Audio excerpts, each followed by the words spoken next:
Martin Air Flight 495 is minutes from landing at Faro, Portugal. The left engine was making a rattling sound. All of a sudden, we heard an enormous bang. It was total destruction.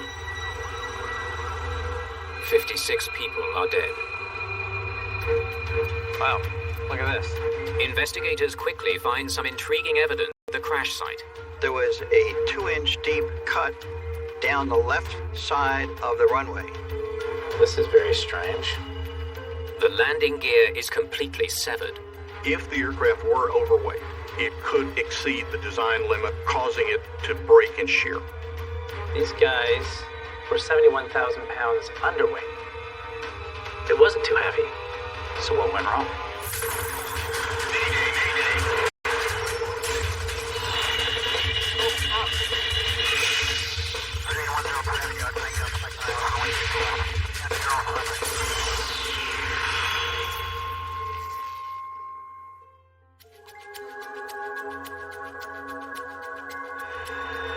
Martin Air Flight 495 is nearing Portugal's southern coast.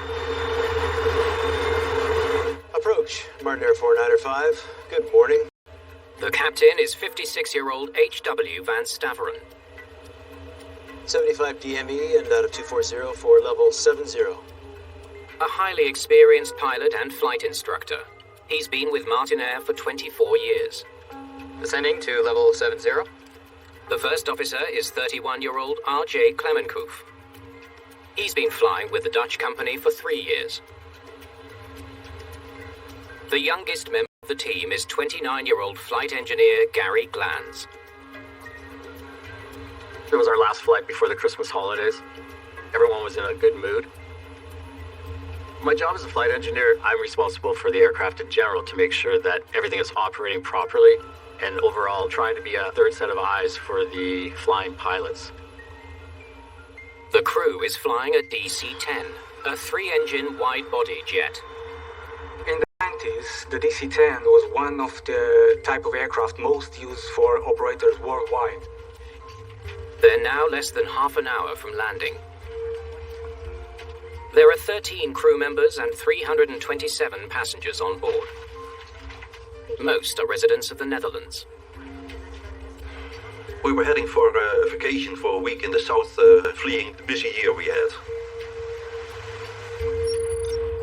Flight 495 is near the end of a 2.5-hour trip from Amsterdam to Portugal's Faro airport. Eight-letter word for apple sources. Orchards. I was traveling with Yvonne, then my girlfriend, now my wife. I was lucky we could sit at the front row, so I had a lot of leg space to move around. Oh. Raining cats and dogs over there. As they descend towards Faro Airport, the pilots expect to encounter some bad weather. We knew that we were going to encounter rain showers, thunderstorms are something that you have to be incredibly aware of and ensure that they don't affect your flight path. We do everything to avoid them because they can produce unexpected wind changes, microbursts, wind shears.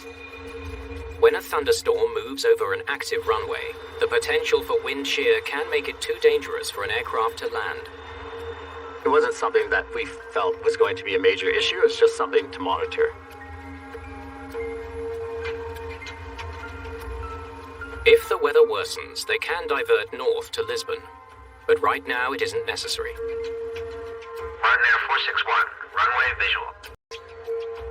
Just minutes ahead, another Martin Air flight is landing at Faro. Clear to land, runway 11. The weather report indicates the closest thunderstorm is approximately 7 miles to the west of the runway. Knowing other airplanes were flying that same approach and nobody had reported any significant issues made us feel we were safe to continue onwards. 495 is inbound. 8 miles out, Martin Air 495 starts its final approach to runway 11. The captain chose to be the pilot monitoring so he could oversee the whole approach. and let the first officer focus on just flying the aircraft. They descend into the rain clouds, confident the nearest thunderstorm is still miles away.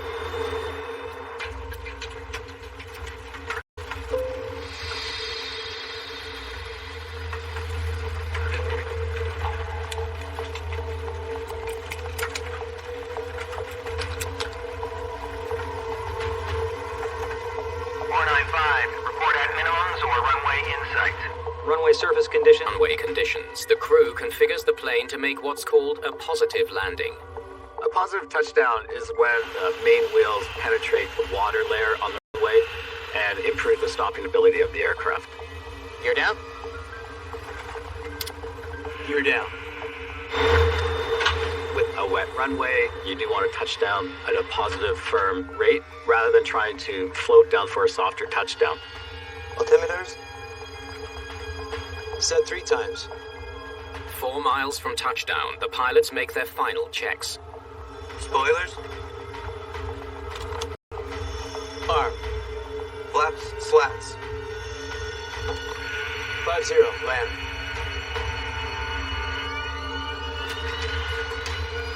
The left engine was making quite a noise and a rattling sound every time it gave full power. The plane was pitching up and pitching down. So that was not reassuring. Air 495, clear to land runway 11. The wind, 150, 15 knots, maximum 20.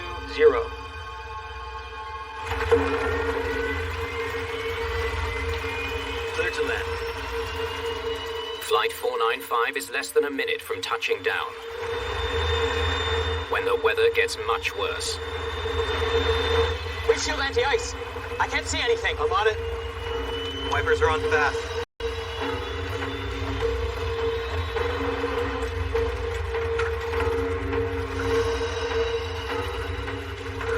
It's okay. It's okay. I was squeezing hands firmer and firmer with Yvonne. It was dead quiet in the plane.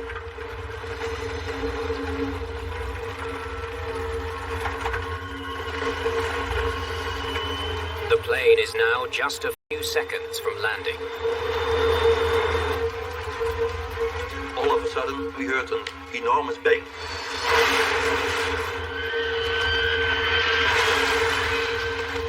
I fell out of the chair, and then I saw the kitchen splinter into pieces.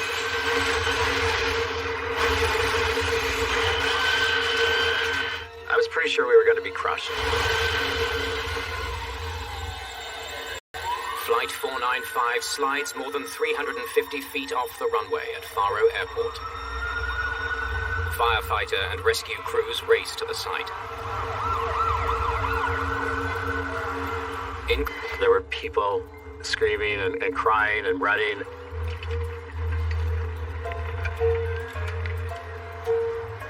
I didn't see my girlfriend. My first thought was, oh, I won't ever see Yvonne again. Those lucky enough to escape search for loved ones. All of a sudden, I heard my name. Then I saw in the distance, I saw Yvonne standing there. We found each other. The injured are taken to nearby hospitals.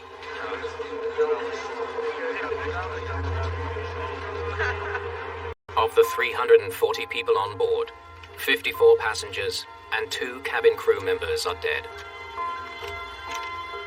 making this one of Portugal's worst aviation disasters in more than a decade. A detailed investigation is now underway into why this plane hit the tarmac and burst into flames.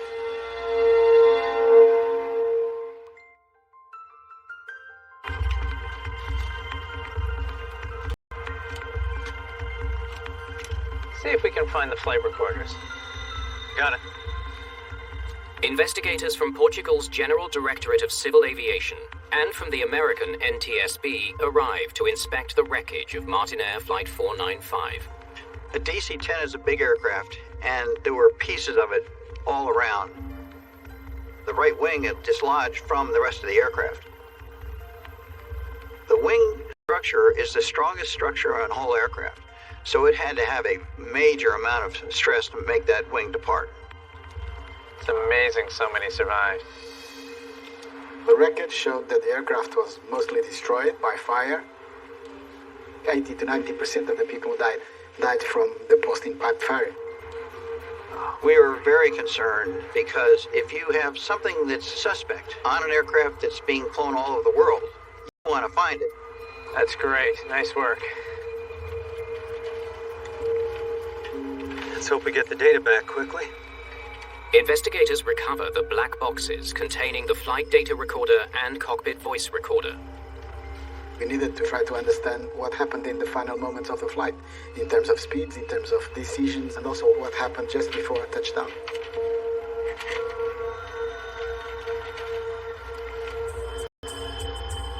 Wow, look at this. A quarter of a mile from the runway threshold, investigators discover the aircraft's initial point of impact. Of the runway. So it hit here, and it veered off to the right. It's deep. They must have come down hard. The scratches we saw on the runway revealed to us that the plane had landed very hard, so that's why the marks were deep. Maybe one of the engines failed. Why did the plane land so hard? Was it a problem with the landing gear? Was it a problem with speeds, or was it a problem with the engines? So we need to investigate that. Is that all of them? Let's see what we've got. You always look at the engines, and there was substantial damage. We had to determine, was there some kind of malfunction in the engine? Investigators examine a key component from the engine's oil block called a magnetic chip detector. A magnetic chip detector is a small cylinder-shaped device located inside the engine's oil filter. When an engine part wears, pieces or chips of broken metal adhere to a magnet as they pass through the oil filter. It's known as making metal. Why is there more metal on this detector than expected? Part of the engine is wearing. The alloys are slightly different. They wear at different rates. So they can tell by laboratory analysis what part of the engine is wearing and how rapidly. These look clean. No chips. There's no evidence of metallic debris inside the oil system. The engines look fine. From the tests conducted on the engines, it was concluded that the engines did not contribute to the accident. At this point in the investigation, we really didn't have a good idea of what to look for next. We just had to keep going.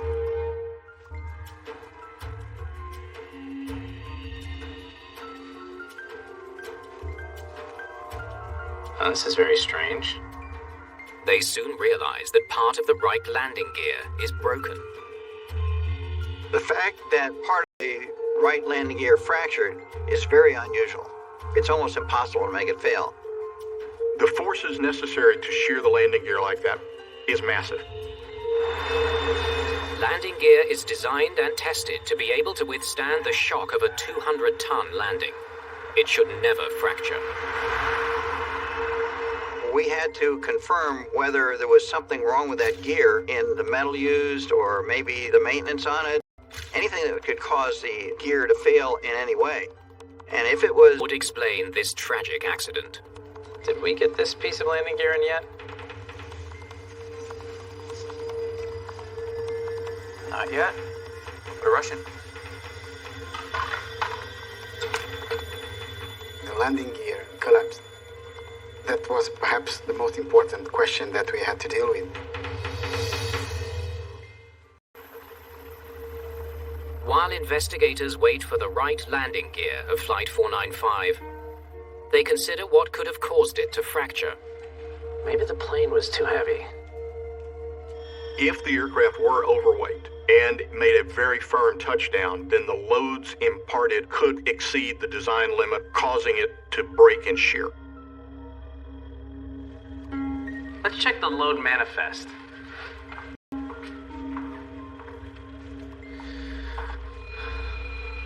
The plane and the cargo were roughly 280,000 pounds. There was 340 people on board. Let's call it 53,000 pounds. And fuel? Fuel was 20,000 pounds.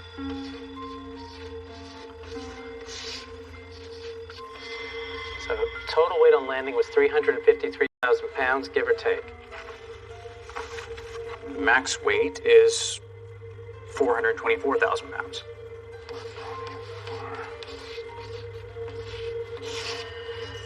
So, these guys were 71,000 pounds underweight. It wasn't too heavy. The weight of the plane is not what caused the landing gear to fail on touchdown. What about distribution? You have to have the baggage and the weight distributed properly so the aircraft will fly the way the pilots want it to. By the book. It was properly loaded, properly stored, properly locked down, so it wasn't really an issue. With weight and balance ruled out, investigators are finally able to test the landing gear itself. Service records are up to date. Let's see if the steel wasn't strong enough. Another thing they were looking for is any pre-existent weaknesses on the steel. If this occurred in the manufacturing process, it could affect the aircraft in operations all around the world. They perform something called a Vickers hardness test. The Vickers hardness of a particular component or piece of metal. A pyramid-shaped diamond is pressed into the steel, leaving an indent or dimple. You can measure the depth and the diameter of the dimple and derive the metallurgical strength of what you're testing. Hardness value is 658. So the steel was strong enough. Investigators find no weakness in the metal used to make the plane's landing gear. It was determined there was nothing wrong with the landing gear. Whatever went wrong, it happened before the aircraft touched the runway. There are still no clues that can help explain why the landing gear fractured. The next step in the investigation was to look at how the crew was operating during the last phase of the landing.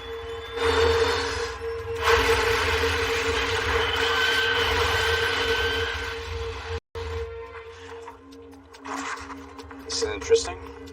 Official statements made by the pilots may shed some light on the final moments of Martin Air Flight 495. After the accident, the investigators came to all three of us. We had closed sessions.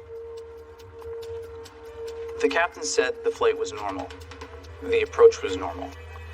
At 200 feet, we were on the center line. So they should have been okay. But a few seconds later, the captain sees lightning. I suddenly felt a high sync rate. It all happened so fast, the aircraft actually fell out of the sky. According to the captain, he saw lightning just seconds before the aircraft began to lose altitude, rapidly. The airplane felt like God took his hands, rammed it into the ground. Well, get this. The first officer stated the weather was bad and it was raining heavily. It was gusty and very turbulent. Investigators wonder if sudden wind changes could have contributed to the crash of Flight 495. The flight crew indicated to the investigators that they were in an area with a lot of wind shear, a very dynamic weather condition. They were in turbulence. Things were changing very rapidly. Did the pilot encounter wind shear on final approach? The team interviews the air traffic controller to better understand the conditions the pilots were experiencing. Can you tell me what happened with Flight 495? Everything seemed perfectly normal. They were on their final approach and confirmed they had the runway in sight. Then I cleared them to land. 150, 15 maximum 20. The controllers were quite confident that they performed well the tasks, so they didn't find that they did anything wrong, and they gave the correct information. Did they report any issues with the plane? No, not at all. What about the weather? There was rain, but other planes were taking off and landing without difficulty. Mariner 461, runway visual. Just minutes before the crash, the controller was in contact with an aircraft that took off and another that landed on the same runway. Cleared to land, runway 11. Neither flight reported extreme weather over the runway. What about wind shear? Did the runway sensors pick up anything? Faro Airport is equipped with 2 anemometers that measure both wind speed and direction, located on runway 29 and runway 11. If the anemometers detect a sudden change in wind speed of 15 knots or greater, a wind shear warning is automatically triggered.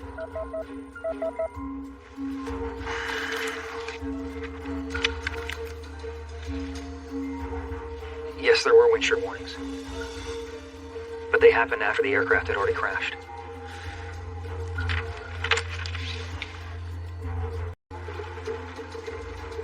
If Flight 495 was hit by an extreme gust of wind before it crashed to the runway, the system would have detected it. It didn't. There was a conflicting information between what the crew said and what the air traffic controller reports. The crew's statements don't match the controller's account of the weather. Thank you. The best thing to substantiate what went on was to take a really deep look at what the pilots were saying to each other in the cockpit. Let's start with their approach brief. A week after the crash of Flight 495, data from the cockpit voice recorder is ready to be reviewed. Fly the approach with 50 flaps. You call approaching minimums and field in sight. You look outside. Wet run. Here are the wipers. Roger. As the crew prepares for the approach, they become aware of weather conditions at Faro Airport. You have to make a positive landing. Yes. Okay. So, obviously... In a positive landing, the aircraft touches down firmly enough to penetrate the water, allowing the wheels to grip the tarmac and slow the airplane. They want to put it down hard to avoid hydroplaning and running out of runway. So what went wrong? Did the pilots somehow botch their plan as they approached the runway? 500. Cleared. Speed a bit low. Speed is low. Low. Okay. Now speed is an issue. Going onto a wet runway, the airspeed control is very, very important so that you don't have too much and the airplane floats, but that you don't have too little and you end up impacting the runway quite hard. All right, let's hear more. Speed is okay. Please shield anti-ice. I can't see anything. I'm on it. Wipers are on fast. As the plane gets closer to the ground, the crew contends with stormy conditions. A bit low. Low. Yes. Throttles.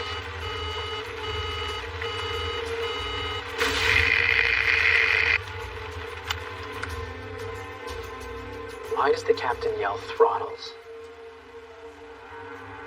For the captain to say this at this moment, it raises the question, did they have an issue in the final phase of landing? All right, let's look at the descent profile.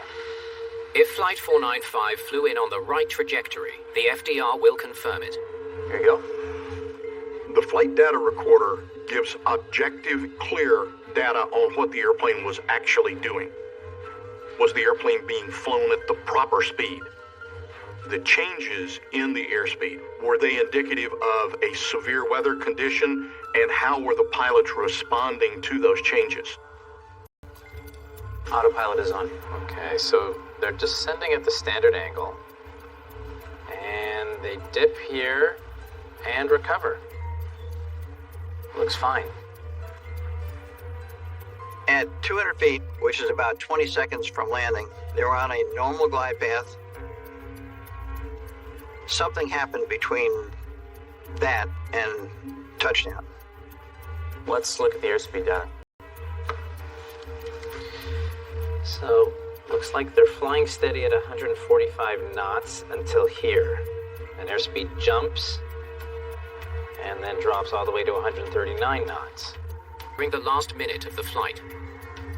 These fluctuations in airspeed can be caused by wind gusts as they get closer to landing.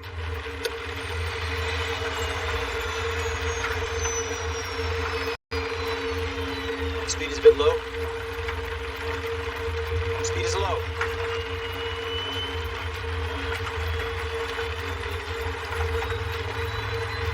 Speed is okay.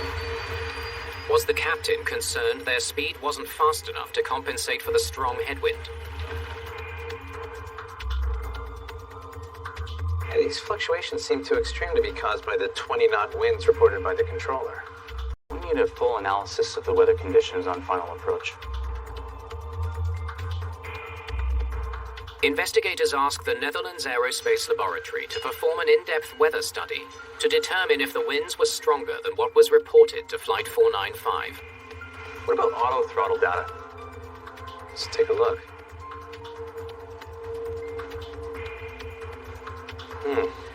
Yeah, the fluctuations in auto throttle correspond to the airspeed fluctuations. If there is an increase in airspeed, the autothrottle system will decrease the power that is being commanded, the amount of thrust that the engines are producing. If the airspeed falls low, the autothrottle system will command increased thrust to bring the airplane up to the commanded airspeed. The auto-throttles were indeed adjusting for the dramatic changes in airspeed. Wow, look at that. 102% power. Investigators discover a very high surge in engine power, 3/4 of a mile from the runway threshold. The 102% command by the autothrottle system is a massive amount of power. It would be similar to the amount of power that you would use for takeoff. Too much power to try to land with. And then here, power drops to 40%. The team discovers that the power dropped to a minimum, or engine idle, shortly thereafter. That's way too fast for the autothrottle system to perform on its own. For the engines to decelerate as quickly as they did means that the levers were moved faster than the autothrottle clutches can physically move them. The only way the throttles would move that quick would be if the pilot was manually adjusting them down to 40%. The autothrottle system could make large corrections, and you have to make... The first officer, who was a flying pilot, made the decision to override the autothrottle system and to pull the power way back. And in fact, he pulled it all the way back to flight idle. With so little power, it would have dropped like a rock. According to the data, they were dropping 1,000 feet per minute. 1,000 feet is well beyond the operational limit of 600 feet per minute for the DC-10. As a consequence of the reduced power, the plane hit the runway with enough force to crack the landing gear. I've never experienced a landing as hard as that. I crushed my teeth in my mouth. It was hard beyond compare. Investigators are left with a key question. Why would the crew reduce power by so much, so far from the runway threshold?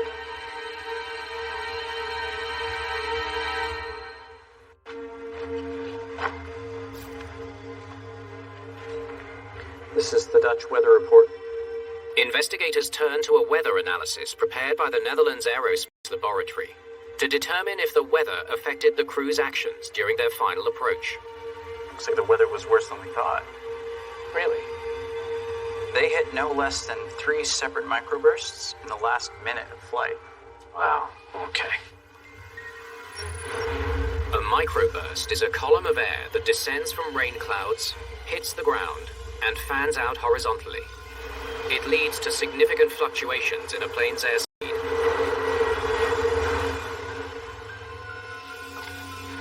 When exactly?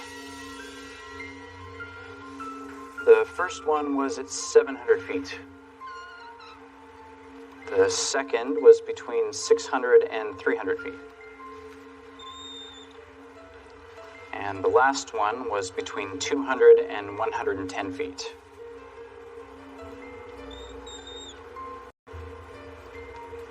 Now, this last one was the worst. The wind speed jumped from the reported 20 knots to 40 knots. Wow. That would have triggered a wind shear alert if one was installed on the plane. Then the wind shifts from a headwind to a tailwind. A sudden shift from headwind to tailwind is the worst type of wind shear because a headwind improves your angle of attack to ensure that the aircraft has good lift performance. If you don't have the thrust to compensate for it right away, the aircraft will drop. Let's compare this to the auto-throttle data.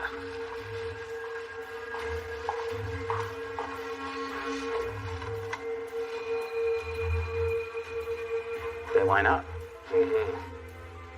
For every microburst, there's a corresponding increase in engine power as the auto-throttles try to maintain the plane's speed.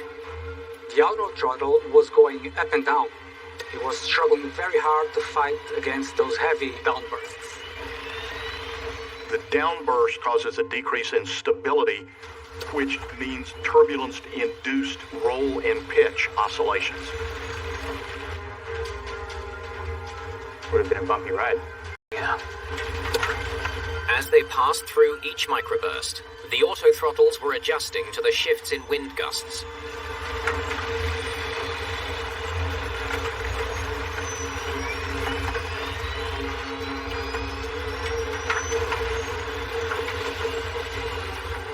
In the final moments, the approach was under extreme weather conditions. There were a lot of oscillations in speed, and that created a lot of stress for the pilot flying at that time. The first officer likely would have been overwhelmed by the unexpected change in the weather. And knowing that he needed to make a positive landing at the runway threshold, he sees the power spike to 102% and takes corrective action. In order to get the plane on the ground, the first officer overrides the auto-throttle and reduces the power to idle. Investigators now see just how unfortunate his timing was. He cut the power at the exact same time that last downburst hit them.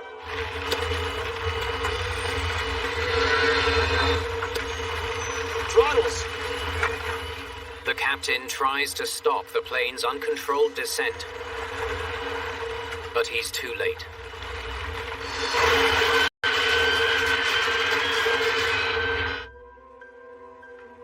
The captain should have stepped in sooner. He should have recognized something was not right. The captain really should have taken over and landed himself. Investigators suspect the sudden change in weather, combined with the pilot's decision to cut power too early, caused the aircraft to land with more force than it was built to withstand. If the winds were gusting at 40 knots a half mile from the runway, wouldn't the winds at the runway be gusting stronger than the 20 knots reported by the controller?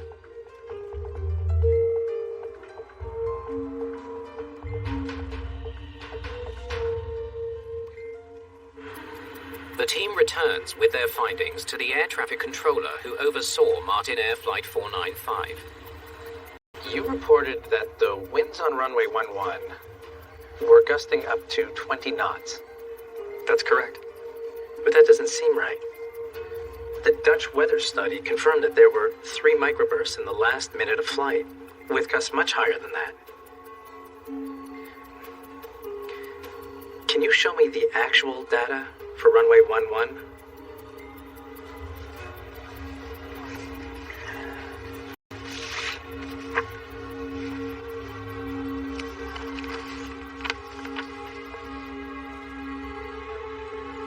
According to the raw data, the winds were actually gusting at 35 knots. No, that sounds more like it. But how could you have underreported the wind conditions?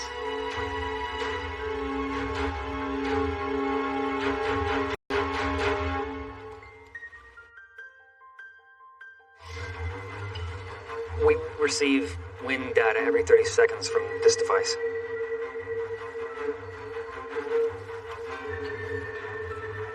It must have been switched to runway 29.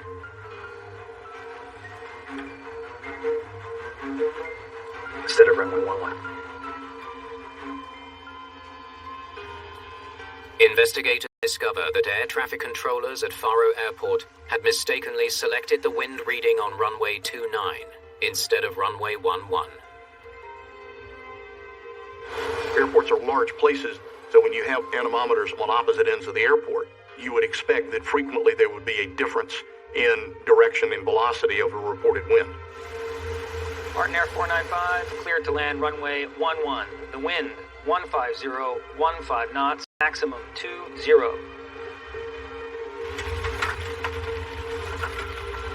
Cleared to land. The controller's information that they provided to the crew was not representative of what was actually occurring on the runway.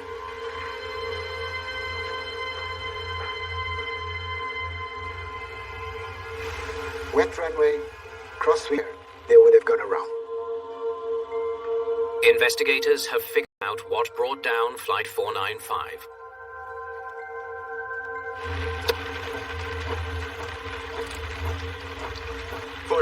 Is turning inbound.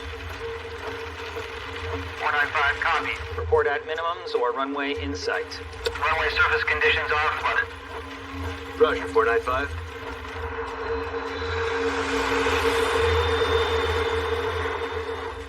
Gear down? Gear down.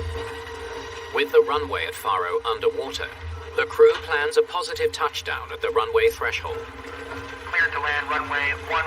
The wind, 150, 15 knots, maximum 20. But they're unaware of the severity of the weather conditions. I can't see anything. I'm on it.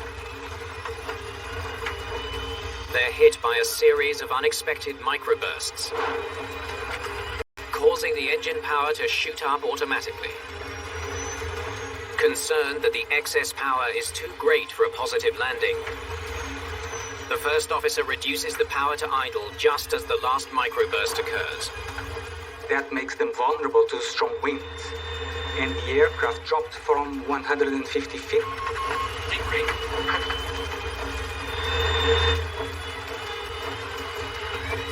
Flight 495 slams to the ground at 1,000 feet per minute.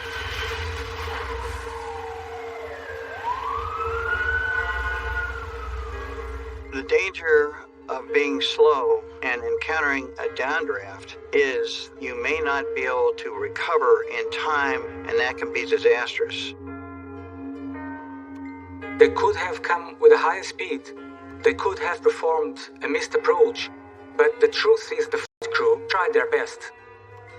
This wasn't an accident where we can see negligence or gross error. In the aftermath of their report into the crash of Martin Air Flight 495, investigators make a series of recommendations. This accident was going to be yet another example of inappropriate wind shear recovery being applied in a timely fashion. So this says additional pilot training. This says wind shear detection systems on airplanes. This says a more aggressive approach to go-arounds in unstable conditions. Shortly after the crash, Faro Airport modernized their wind sensors and displays. Information that controllers provide to pilots needs to be accurate. So these are some of the lessons that the industry learned and implemented following this accident. You know, one of the things I was told when I was becoming a pilot is never let your guard down. You can be having a beautiful, wonderful flight, and in the blink of an eye, things can change. It's just ingrained in my mind. Always be ready for the unexpected.